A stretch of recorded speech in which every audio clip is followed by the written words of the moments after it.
Welcome to Booksolve, and the first video in the Philosophy of Reading series that I'm doing.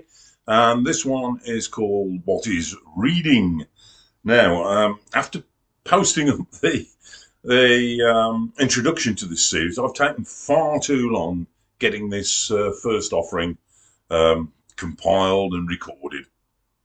So, um, this is a video that's tackling the issues that interest me personally under the broader umbrella of the question of what is reading. And it's not my intention in this series of videos to delve into formal philosophical discourse. I'm not qualified to do so.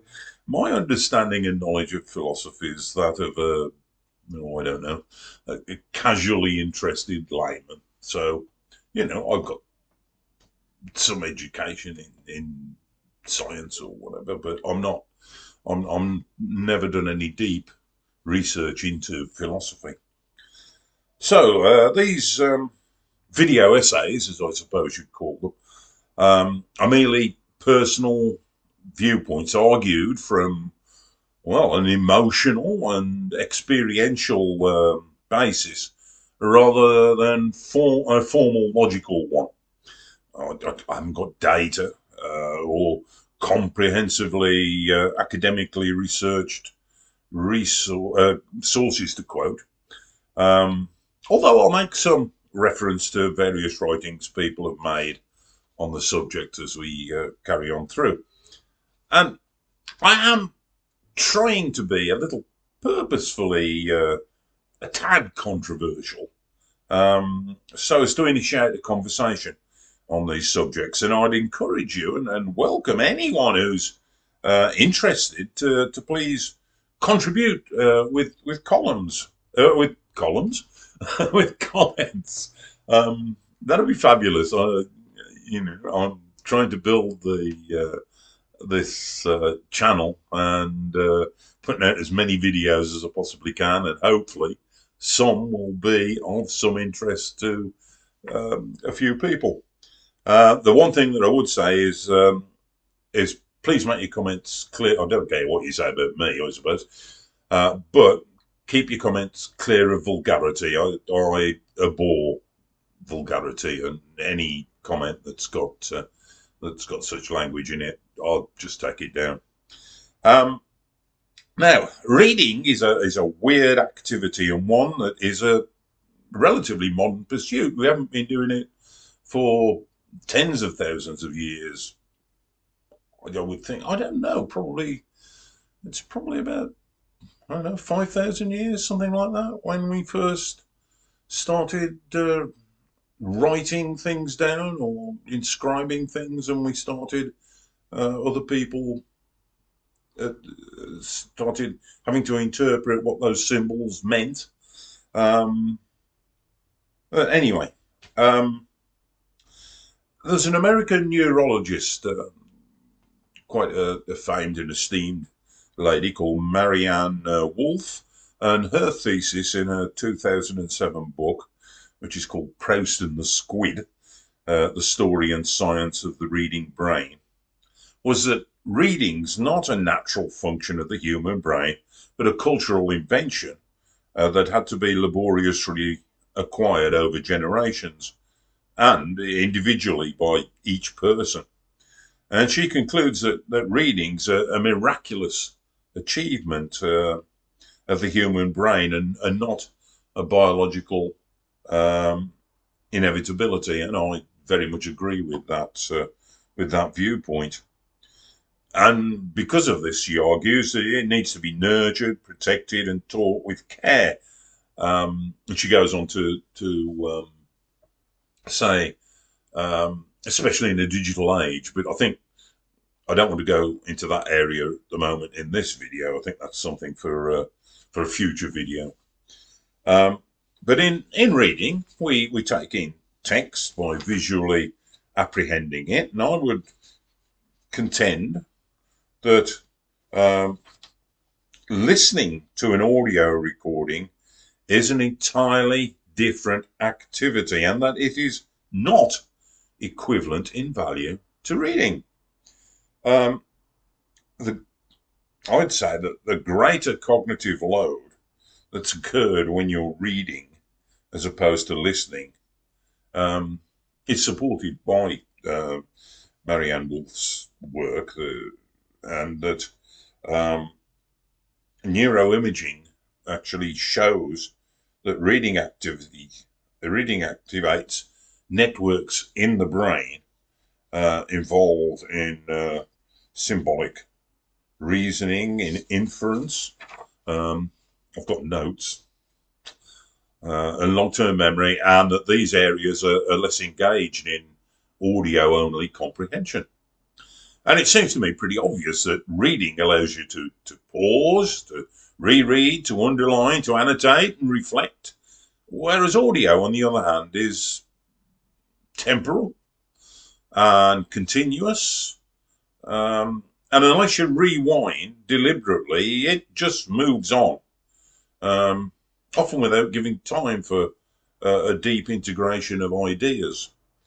So I contend that those listening to a book, rather than listening to a book being read, are far more likely to zone out and let their mind wander and then just continue than someone who's actually reading text.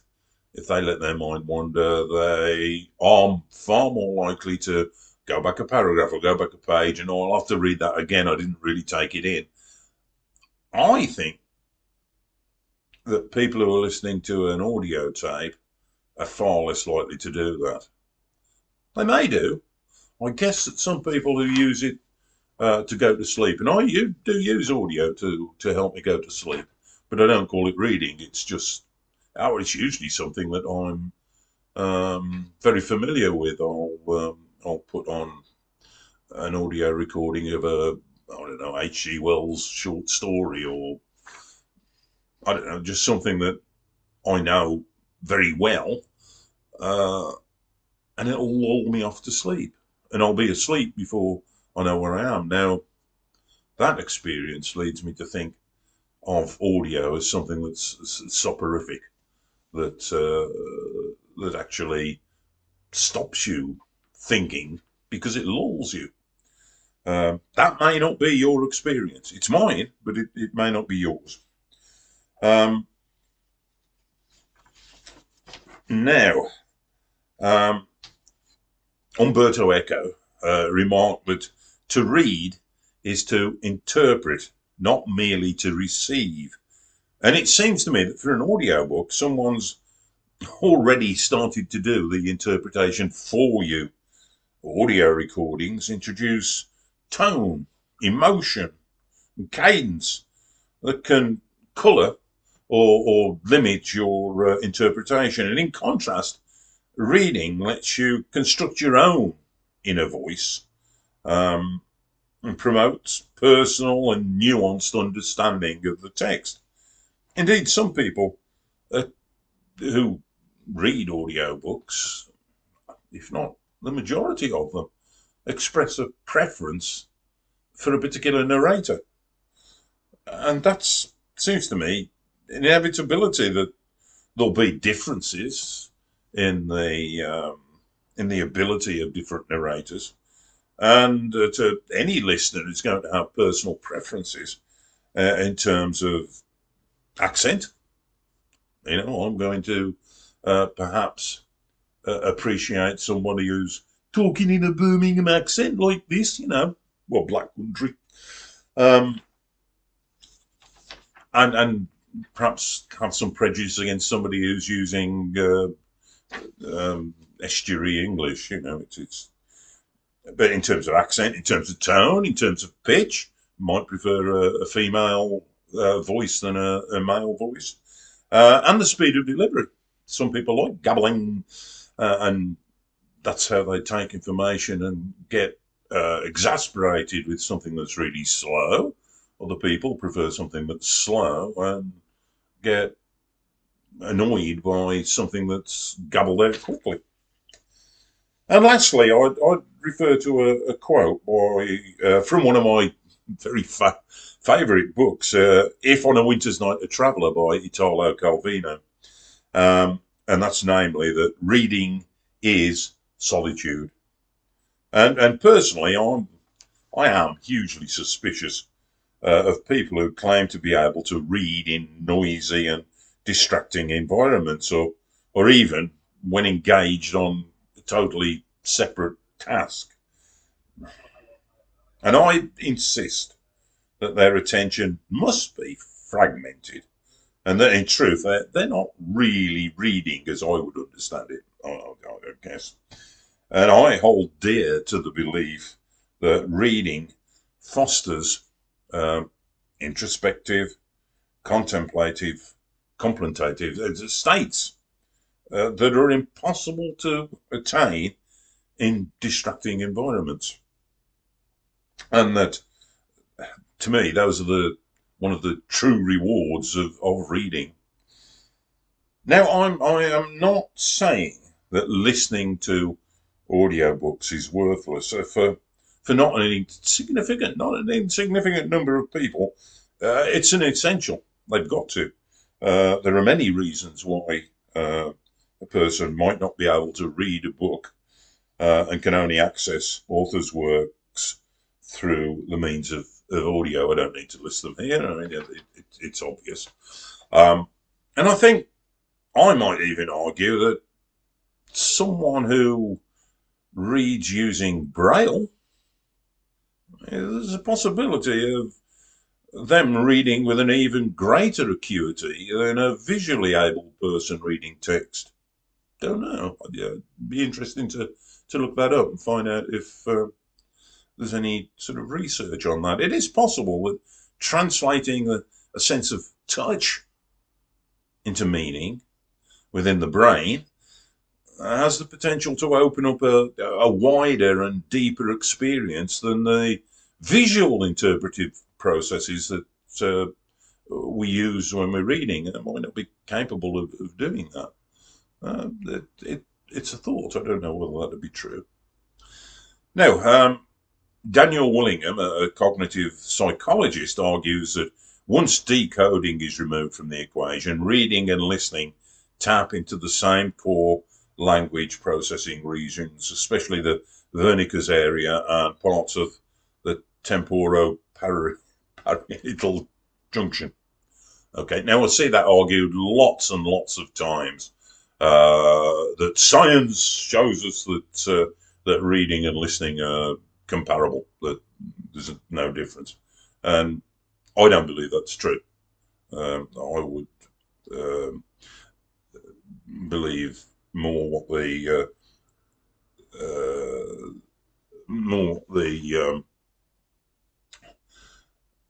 the neuroscientists are saying than a clinical psychologist. But there we are.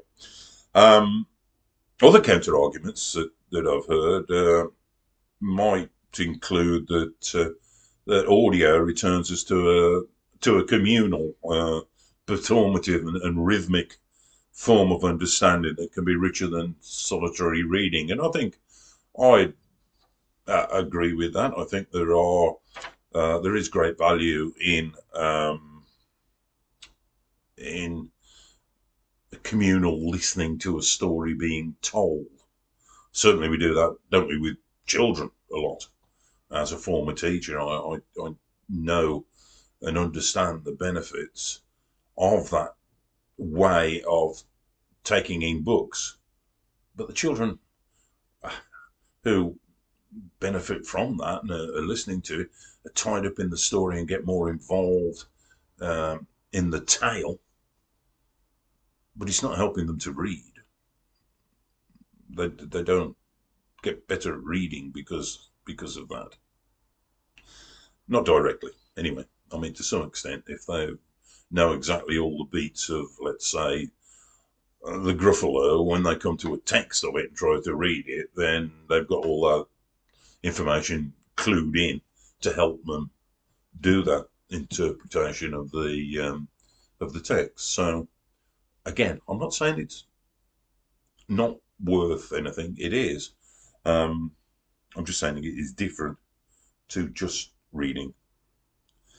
And you might also argue, I guess, that where I was talking about the tone and the cadence and inflection of speech in audio, that can aid understanding, that if that's done well, especially for emotional content or quite complex content, then that can aid understanding. Um, and again, I would concede that to some extent. I think that's probably the case. If you're delivering a lecture, then how you deliver each of the lines has a huge impact on whether people understand what it is you're saying or what you mean by it. And maybe another argument might be that you can recall something that you've heard better than you can recall something that you've read. I don't know whether that's true or not. I guess that might be a quite idiosyncratic thing, that for some people that's true and for other people it's not. Anyway, I understand that my position is founded on my personal prejudices and experiences of reading and